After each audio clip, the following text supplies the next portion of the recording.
Kecerobohan, kelalaian, dan segala bentuk pelanggaran yang ada di jalan raya tidak jarang berujung terenggutnya nyawa seseorang.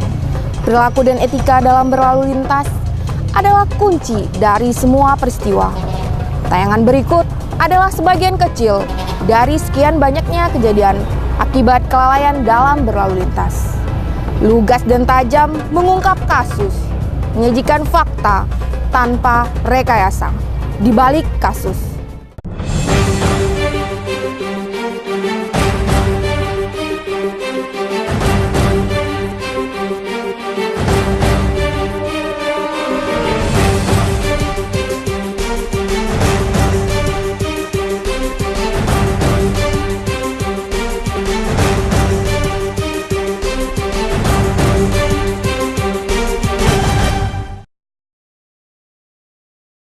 Maut memang kehendak Tuhan, dan tak seorang pun dari kita yang bisa menghindar bahkan di jalanan sekalipun. Di balik kasus akan mengupas kejadian tragis yang menimpa salah seorang pelajar di Kota Langsa. Sebuah truk menabraknya yang akhirnya pelajar kelas 1 SMK ini meregang nyawa di tempat kejadian perkara. Ini adalah sebuah gambaran bagaimana seharusnya kita berperilaku yang benar dalam berlalu lintas.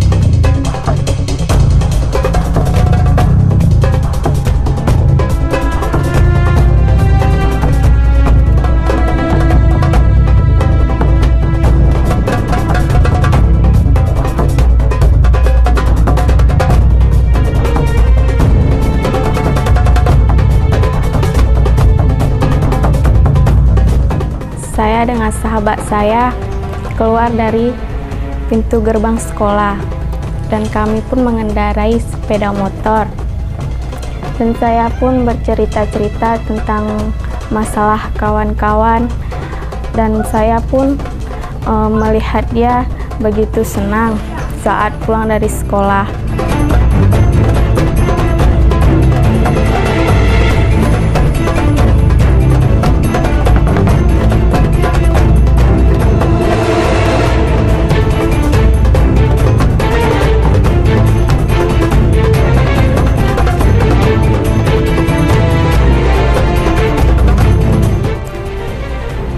Saya mengendarai sepeda motor begitu pelan dan cerita-cerita juga dengan dia.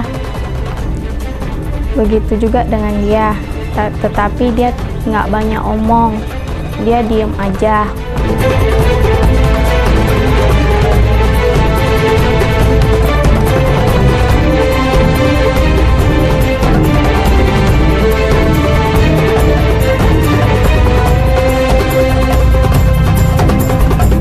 Begitu sampai di Tugu, dia nggak mau naik motor, tapi dia bilang, "Wi, anterin aja Cici ke tempat Mama." Saya pun mengantarinya.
dan saya pun berjalan pelan-pelan sambil bercerita dengan dia.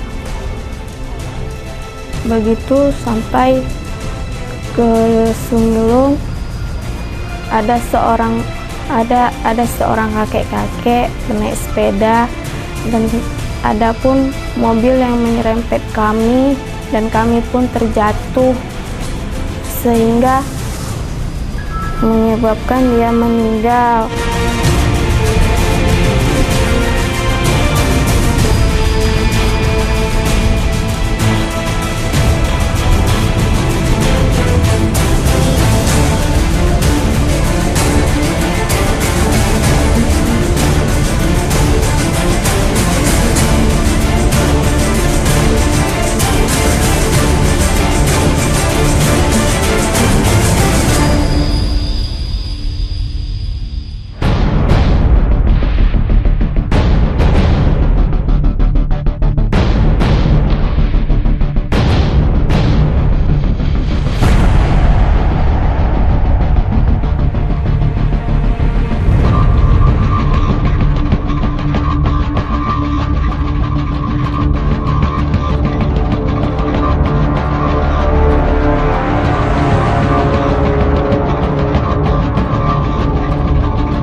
Kecelakaan tragis yang menimpa korban begitu memilukan.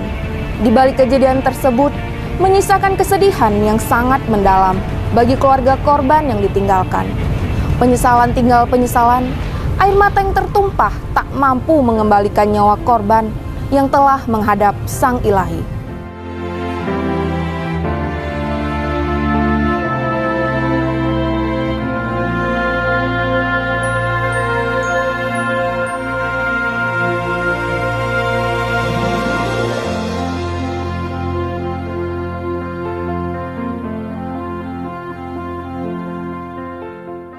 Saya Pak, seusia saya belum pernah bonceng dia Pak naik kereta. Saking takutnya bakal kejadian, saya nggak pernah bonceng dia. Hari Jumat itu dia telepon abangnya, "Bang, Pak pulang kereta, adik mau pergi mama." Dia kata abangnya, "Apa ya gitu?" Karena saya nggak mau bonceng anak saya, takut kejadian Pak. Takut kali dengan kejadian. Pergilah Pak, saya bonceng dia. Tapi saya dalam kereta tenang, dia dalam kereta Pak, dia peluk saya. Pikirnya gini, "Mak mau nggak usah pakai helm, kita udah lewat kantor polisi," katanya kan. "Adik mau peluk mama aja," kata saya. Bilang, "Saya peluk lah." "Ya udahlah, adik kenapa?" Rupanya enggak, kata. "Kalau adik pergi, mama macam mana?" Katanya kayak gitu. "Alah adik, kalau adik pergi matilah mama." Saya bilang, "Adik jangan naik kereta ya nak, kalau adik kecelakaan mama mati, mama nggak sanggup."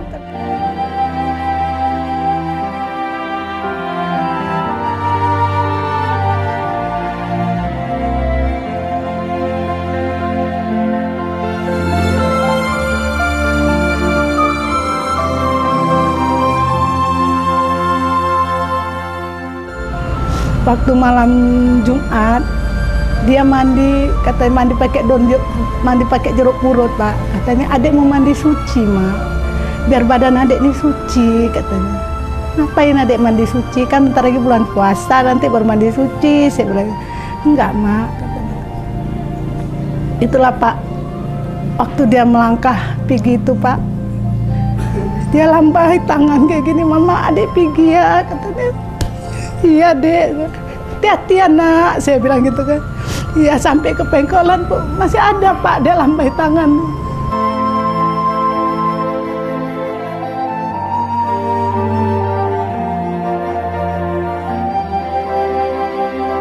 Nanti kalau seandainya makan bakar ayam kongkon, adik nggak punya uang Mak, pakai uang mama ya Mak. "Iya."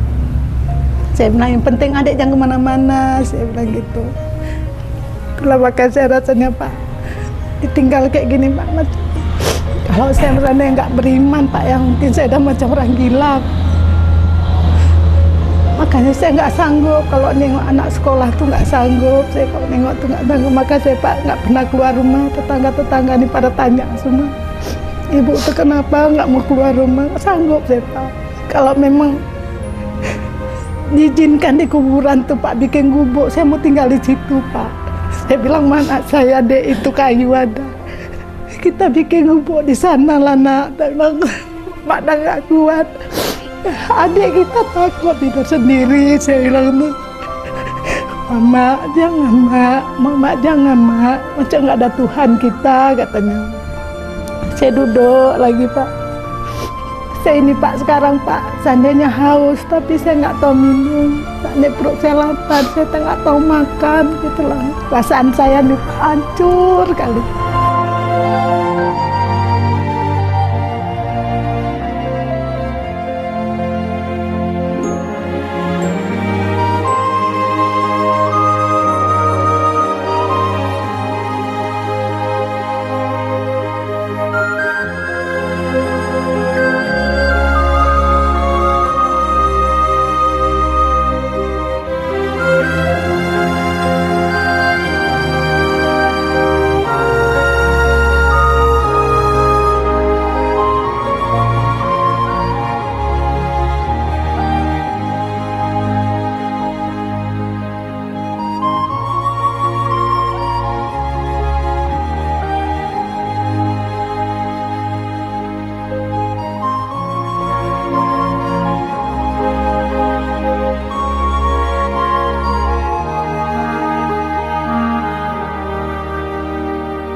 Makanya kepergian dia ini, kawan-kawannya gitu rasanya. Kok saya nengok kawan-kawannya datang tuh kayak keju pramuka tuh nggak sanggup saya Pak. Makanya kan kok nengok anak-anak sekolah gitu, waktu belum pulang rame anak sekolah saya pun tak pulang duluan. Jangan saya satu motor sama anak sekolah gitu. Memang kok ditinggal gini ya rasanya. Gak tahu, saya bilang lah Pak, kami punya rumah ini kan Pak, macam rumah apa enggak. Udah nggak ini lagi rasanya, nggak seperti orang-orang yang tenang gitu kan, nggak ada lagi rasanya. Makanya saya bilang sama dia, waktu dia meninggal terus tanya, kok adik duluan pergi, kenapa nggak mama dulu gitu kan.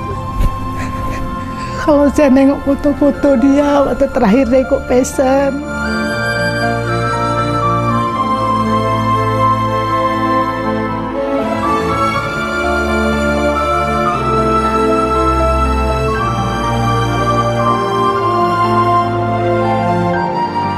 saya Pak kadang tuh sampai sekarang tuh Pak, kalau malam mau tidur tuh bonekanya saya selimuti, gulingnya tuh saya selimuti karena boneka saya cium, adik tidur nak ya, mama mau masuk dalam gitu. Tapi kadang-kadang Pak memang nggak kuat saya Pak, terus terang nggak kuat kali saya. Makanya orang ini bilang ibu tuh badannya mungkin habis 70 kilo berat badan saya Pak.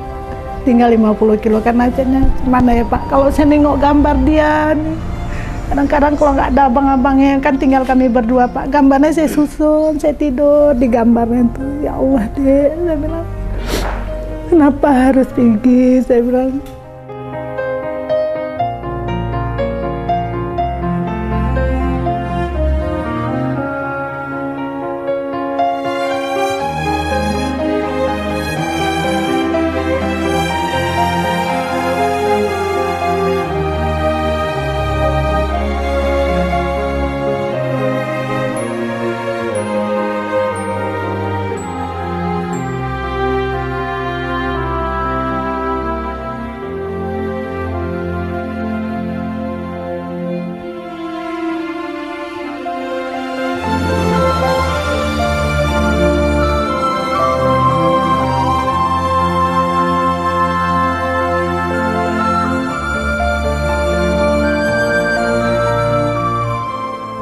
Bukan semata-mata mencari siapa yang paling benar dan siapa yang salah. Hukum harus tetap ditegakkan. Berdasarkan bukti-bukti yang kuat, maka pelaku diganjar dengan hukuman sesuai dengan aturan yang ada.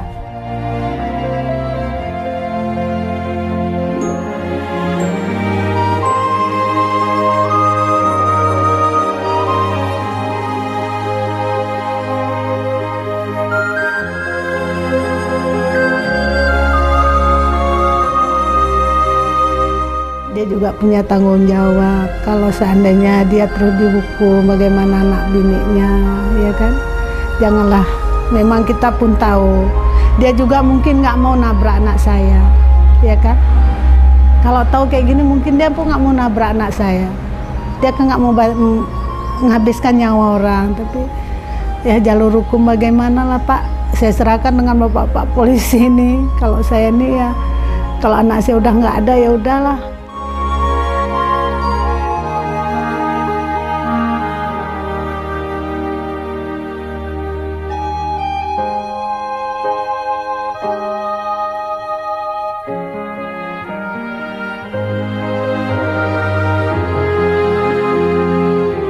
Hati-hatilah, jangan main HP di jalan.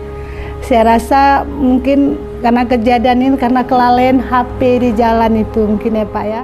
Memakai helm, muka belakang yang mengendarakan mobil bawa pakai helm, yang di belakang pun pakai helm gitu kan. Jadi kalau kecelakaan itu kan kepalanya tuh ya nggak parah ya Pak. Mungkinan kemarin anak saya kalau pakai helm kemungkinan besar nggaklah hancur kali. Dari kejadian yang sudah terungkap, dapatlah diambil hikmah dan kesimpulan bahwa perilaku, etika, dan kesadaran yang tinggi dalam berlalu lintas menentukan keselamatan kita di jalanan.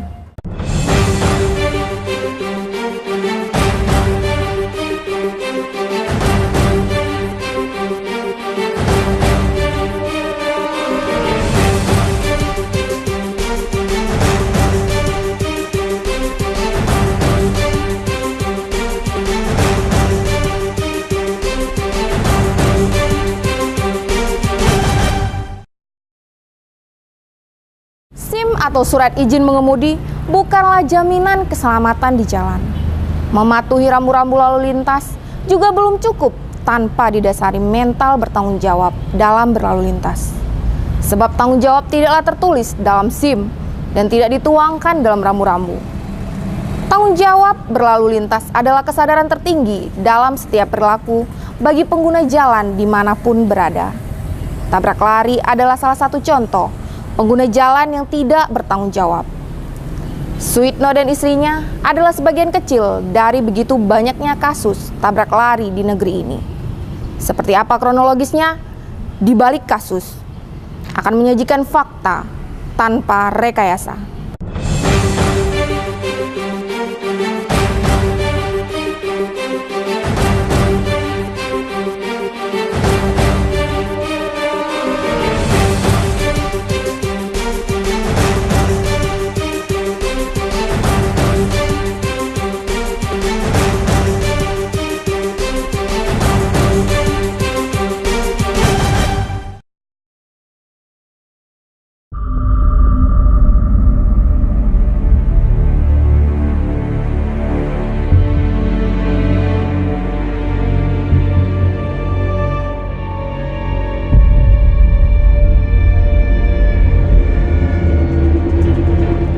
Waktu itu saya langsung menuju ke BRI Tol Lancut.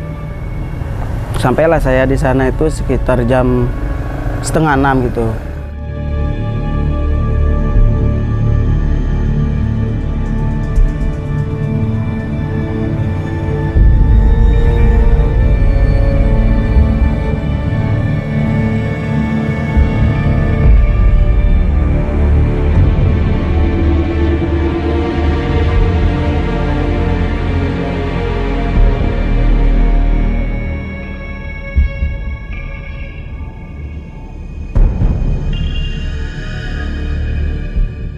Hujan makin lebat, habis itu nggak lama mati lampu.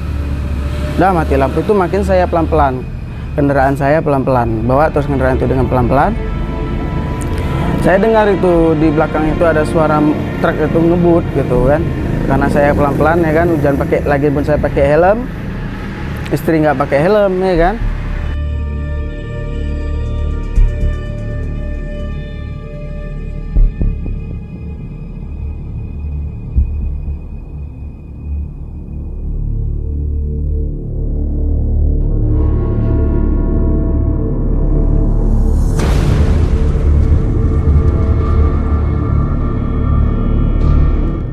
Jalan tuh pelan-pelan. Ya pas sampai jembatan itu saya langsung disambar sama truk itu. Saya terhempas ke kiri, dia mungkin ke kanan. Saya ada terguling-guling-guling, saya bangun, tengok istri saya tidak ada. Saya minta pertolongan sama orang kampung. Langsung saya ingat, saya ambil cari itu tas saya langsung kan hidupkan HP saya. Saya hubungin keluarga saya, termasuk abang, mama, semuanya. Udah, habis itu HP saya pun kena air, saya cari-cari, udah sampai bawah jembatan, sampai paret-paret itu nggak ada. Saya teringat, mungkin terbawa sama dam ini, truk ini, truk ini. Ada yang bilang, Bun, kayaknya di sana ada mayat gitu kan. Langsung saya bisa cari dokumen tadi, semua dokumen tas saya masuk dalam kereta. Masih bisa saya bawa kereta sendiri itu menuju ke tempat jatuhnya almarhum istri saya di dekat Jagung Bakar sana.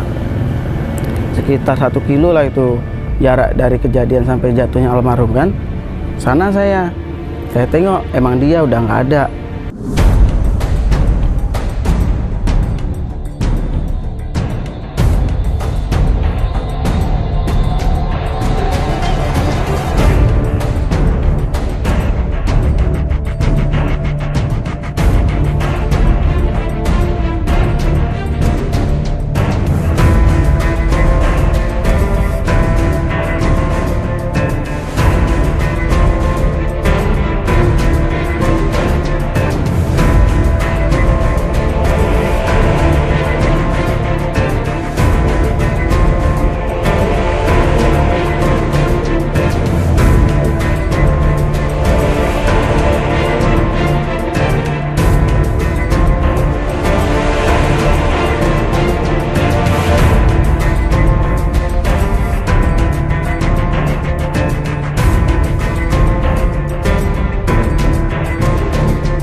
Kenapa pelakunya itu kok nggak ada tanggung jawabnya sedikitpun, atau dia berhenti nolong saya gitu, malah dia melarikan diri. Itulah selalu saya rasa manusiaan dia itu pun nggak ada.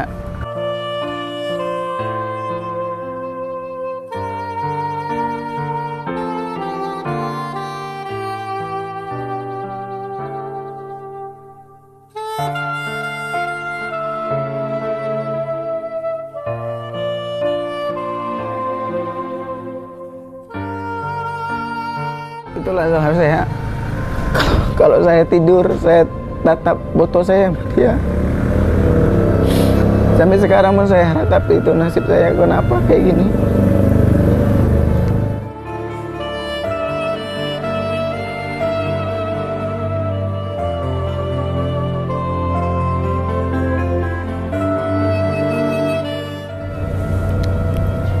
Itulah kesedihan saya. Makanya saya sering murung di dalam kamar,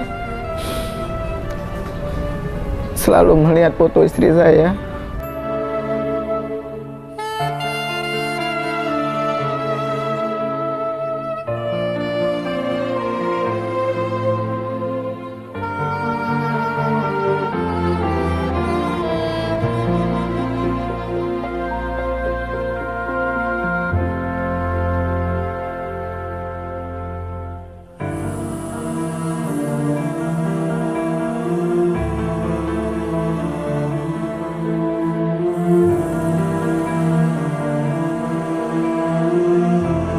Meninggal di tempat. Ininya hancur nih kan, ini otaknya keluar, ini rahang, giginya pun patah-patah, matanya nggak ada satu.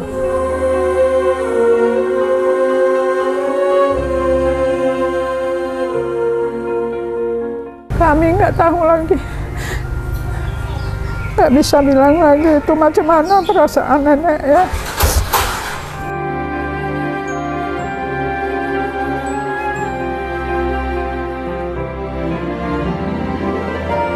karena dia baik.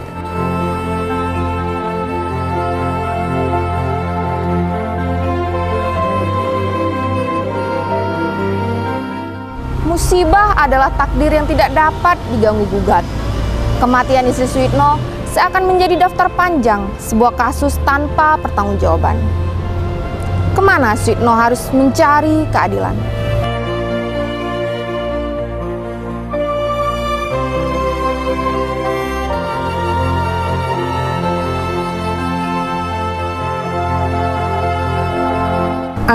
Ibu nggak banyak nuntut. Kalaupun kita tuntut umpamanya pun dia tetap udah nggak ada kan. Cuma ibu sesalkan dia kenapa nggak mau lapor terus kemari. Nah itu bahwa dia itu salah, memang silap entah macam mana ya bawa kendaraannya itu aja.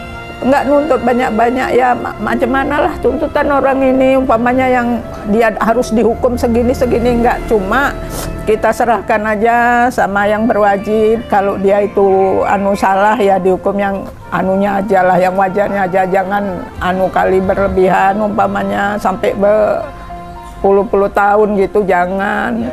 Dia pun mungkin ya nggak sengaja juga, tapi itu semuanya Tuhan lah yang tahu ya nak ya. Kalaupun dia hari itu umpamanya dia datang kemari kasih tahu dia mohon maaf, kami maafkan. Kami pun nggak ada nuntut yang begini yang begitu.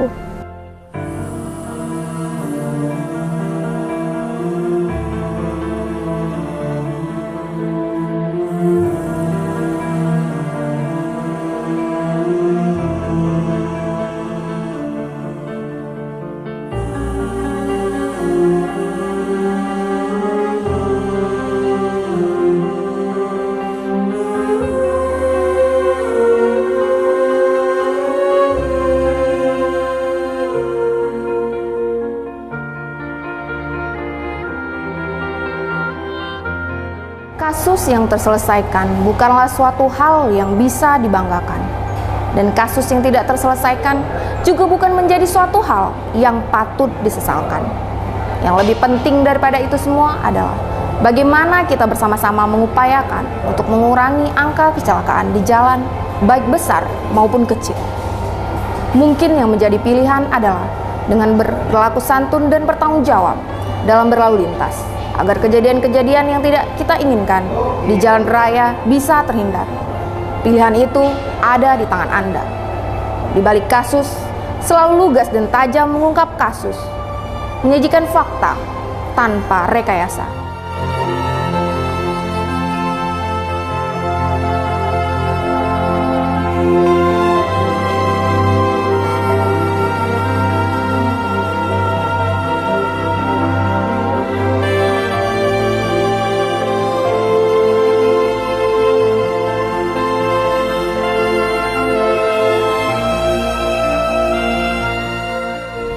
Assalamualaikum warahmatullahi wabarakatuh.